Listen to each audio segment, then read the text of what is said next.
Hello everyone. I hope all are doing good. So today we are going to continue the concept which we have started in the last class. So we were discussing SDLC, System Development Life Cycle, or Software Development Life Cycle. So in the last class we discussed its definition and its first type. So waterfall model of SDLC is already discussed. So next move to the second type or second model of SDLC, that is a V-shape model. One thing I will tell you that all the types will be the definitions or the explanation for the steps will be the same, but the method or the rotation of this making of information system is divided according to some shapes, we can say. So for example, here the steps have shown like in the shape of a V. So next, if you see the shape is like a spiral, it is round. Next, it is iterative or incremental model, like first step to second step there is some improvement.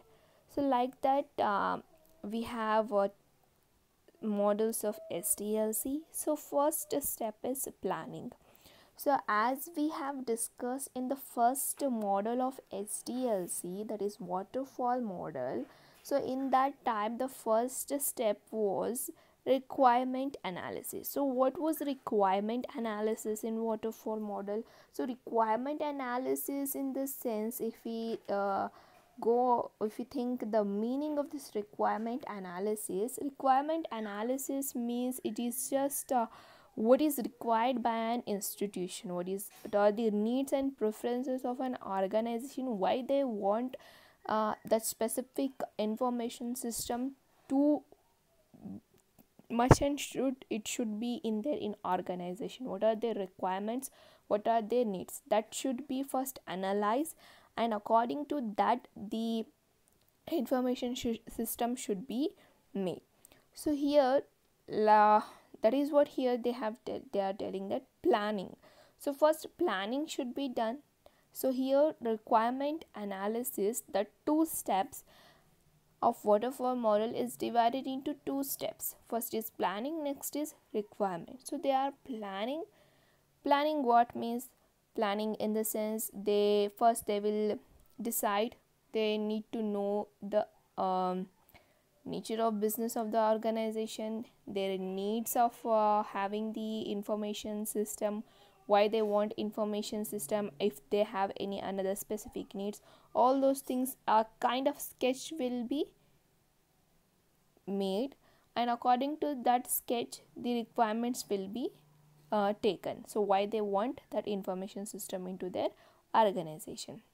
And in addition to that, the requirements of making the information system, in the sense, what are the things that must and should be needed for making that information system, like there some hardware, some software, some kind of information, or some kind of budget to that particular purpose. All those things will be planned, then that requirements will be taken from the organization. Next is the architecture. So architecture here, in the sense, they are drawing a rough sketch, they are making a rough sketch like how the information system is needed by that particular organization according to their needs. After taking their preferences, the architecture of the information system is made. So it is a rough sketch of the information system. Next, after that, the detailed design will be planned. So architecture, we know, for example, if you want to build a house, so for building a house, the architect or the builder, he will first he will show us all about the model or the pictures of the houses, how we need how we need to build our own house. So these are just we can say it is just a sketch. So we are bringing that particular house sketch into the reality. So we will add some changes in that pictures also.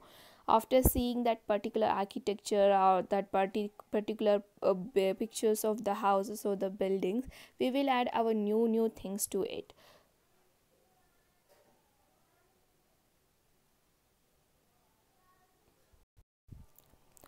So same here. After planning, after drawing a sketch, a rough architecture, a detailed design of the information system will be made, and according to that information system the implementation will be done. This detailed structure will be converted into the reality. It is just a picture now. This picture will be converted into reality, means the real physical information system has been brought into the existence.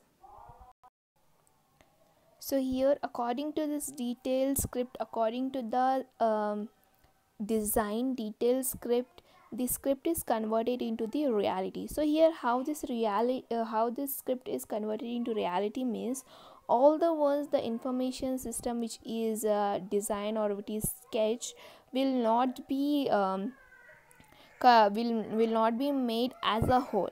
One part will be taken individually, and that information system is individually made. So here the implementation here, in the sense, what is the detailed sketch, what is the detailed information system is there, that detailed design will be segregated into separate units. So here, for example, the CPU is a separate unit, the monitor is a separate unit, the keyboard is a separate unit, and other softwares relating to it, like Wi-Fi, everything, like all those things whichever it is there, that will be converted into a units. So CPU one unit, first unit, monitor is a second unit, a keyboard is a third unit. So according to units the implementation will be done. So next step is unit testing. So how this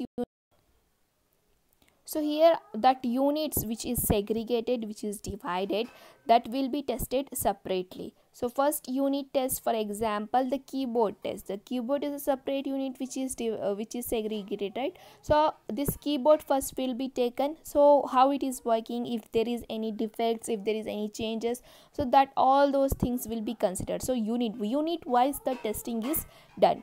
Next is integration testing. So here integration means bringing all together. So the whole information system which was divided, which was segregated, that will be taken, or that will be gathered at a place. So you, after taking one unit, after testing one unit, if everything is correct, if everything is good, then the information system will be gathered at a place. So that is as integration testing. So as a whole together, the whole information system will be tested. So that is integration testing. Next is system and acceptance testing. So here system and acceptance testing here, in the sense, the person who wants to operate that information system and the system itself will be tested.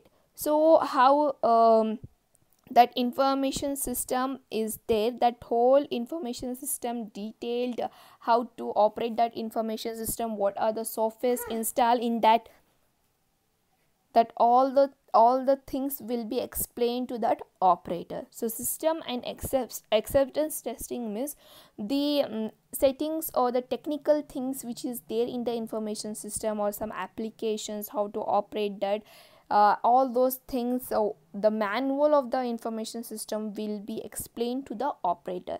So that is called system and acceptance testing. Last is maintenance. So that is maintaining the information system, repairing the information system, updating the information system time to time. All those things will come in the maintenance.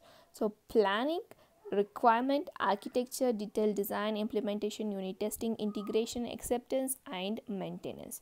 So these steps, if we see carefully, all these steps are there already in the waterfall model. So waterfall model consists all those things. We have combined planning and what is that, planning and requirement analysis in the first step. Next, this step was architecture and the detailed design. So step 3 and 4 of V-shape model comes in the system design.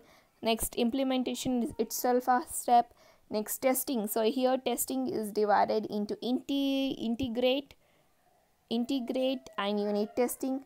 Next is system deployment, that is acceptance here in the sense that system deployment. Last is the system maintenance. So all these steps have repeated, just the sketch or just the way of making that information system, showing the information system SDLC, system development life cycle, is different. So here waterfall model is there. Next is V-shape model.